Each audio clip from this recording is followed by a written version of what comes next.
Hi, this is Landon Smith. And Mr. Subarashi, and I decided to cave in and let him open for once. And it feels great. I'm sure it does. But let's All go. this power. Yes. Of course, the next one we're commentating on, Ninja Nonsense, was made during the holiday season. So let's go ahead and jump in with that. And of course, this was my idea. I thought, you know what would be hilarious is if we just sit in front of the tree, scope down with me going down, sitting in front of it, and then me talking about all the stuff I'm talking about right here. Which was this? Is this our 5th review? Yeah, it's our 5th. Yeah. The whole giveaway thing was my idea. I thought it would be really hilarious if we acted like we were going to actually give away all kinds of anime style or related titles. But yeah, and it was even my idea for the music. It's like, what kind of music could we possibly do for this? And I started humming that, and you just chuckle, and it's like, that's good, and I'll find it. Oh yeah, that was yours too. Honestly, I didn't like the idea at first, but now I love it. I don't think I acted very well right here. Well, you weren't supposed to. You were supposed to be horribly acting when I interrogate you. There, you could have acted better. I'm just saying. I'm saying you can act better all the time. Oh, I know. Honestly, I think it would have been not the Blaze Blue. No, that wasn't Blaze Blue. That was oh wait, that was Blaze Blue, wasn't it? It's only green case. Oh yeah, I keep forgetting that one's on the 360. But yeah, Ninja Nonsense.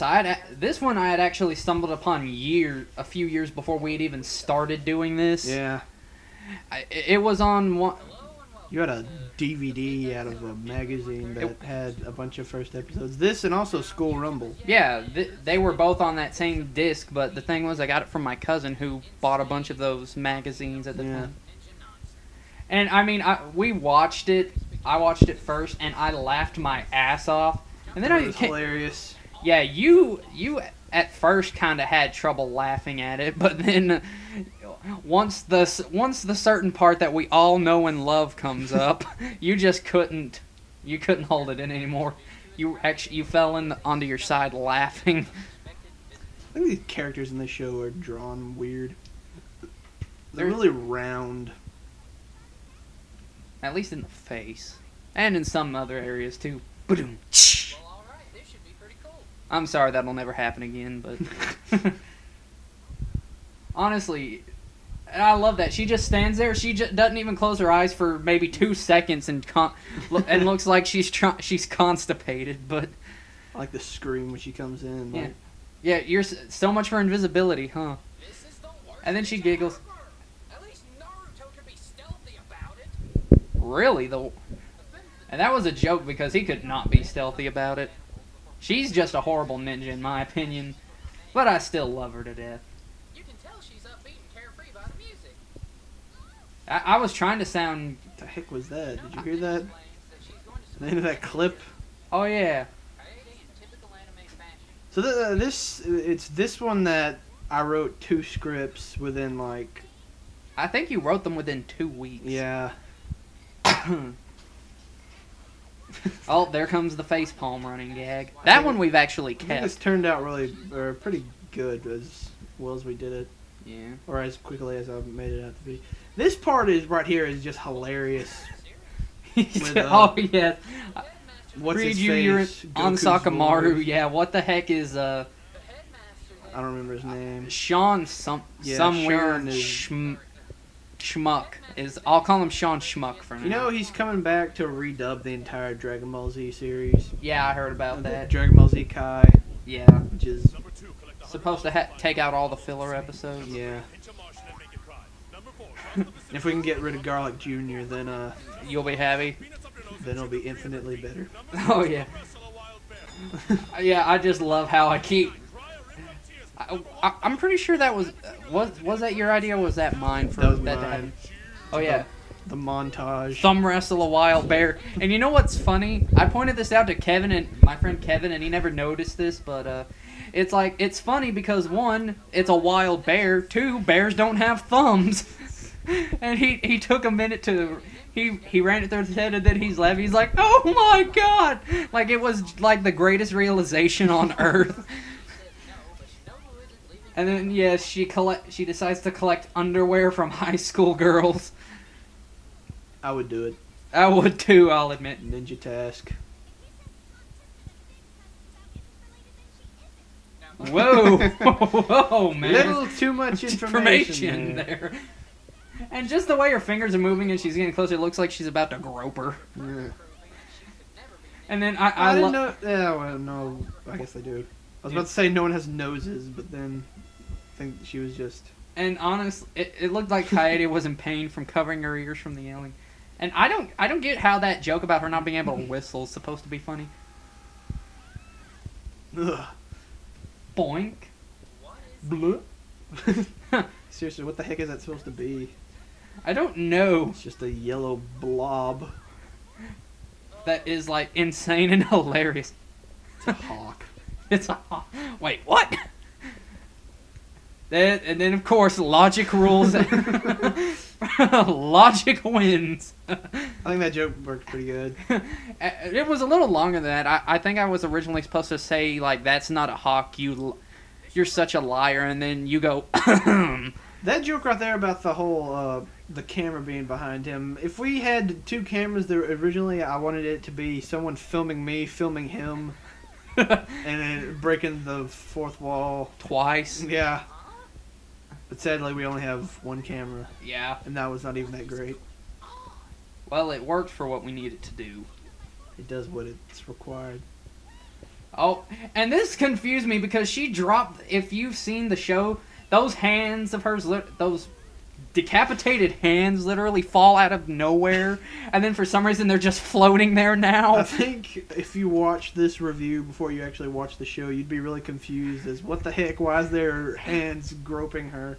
And then I didn't notice he has her underwear on his head. You never noticed that in the background No. during that part. They start sifting through while she's being held down, technically held down, and then he's like pantyhose. Perfect, mucho, and the whole time he's just for some reason licking her. Oh, that's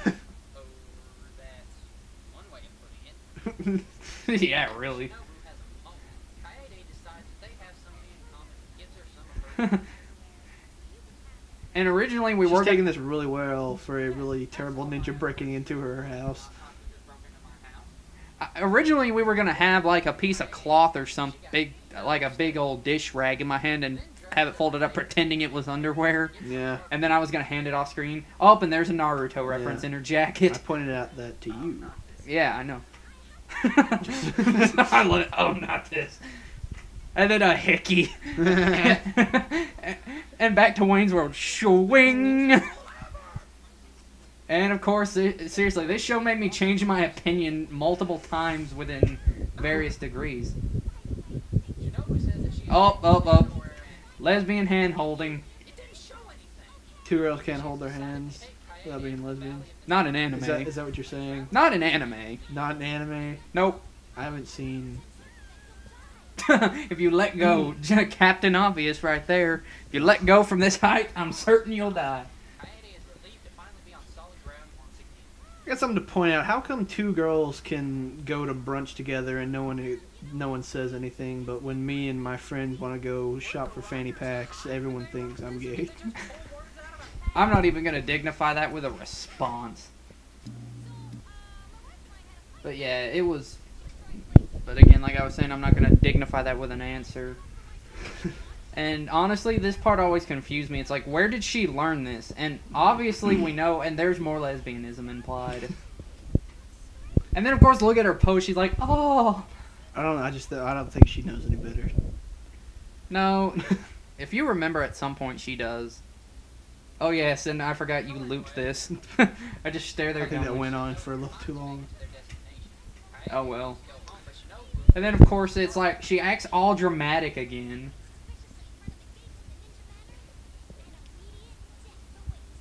Dun dun One of dun. the serious moments followed by comedy.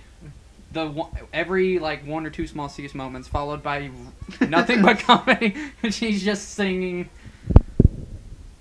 And then where they cut that off, if you watch it, the ninja guarding the door comes in and goes, "Who is it?" she's been talking so I should probably watch some more of this. Yeah. I love this part. Behold! And a rainbow comes out. The rest of the series is as funny as these first 3 episodes. Oh, trust me, there. At one point, he just randomly dies and gets sent to hell. It's hilarious. It is, but I still love it. Oh, that's like precise physical comedy right there. That part never gets old. All right, now, who'd like to have some tea? Bam! Ah! She's got that blank look as she's coming in for the kill. Oh, I love this. Remember this part? Yeah. Yeah. Dude, I found a nickel. What's the screw go to? Hurry up and find whatever it is the headmaster lost. And then this time, instead of just giving her the rope, she ties her up while they fly away. Really, this was... The first episode has a lot to talk about.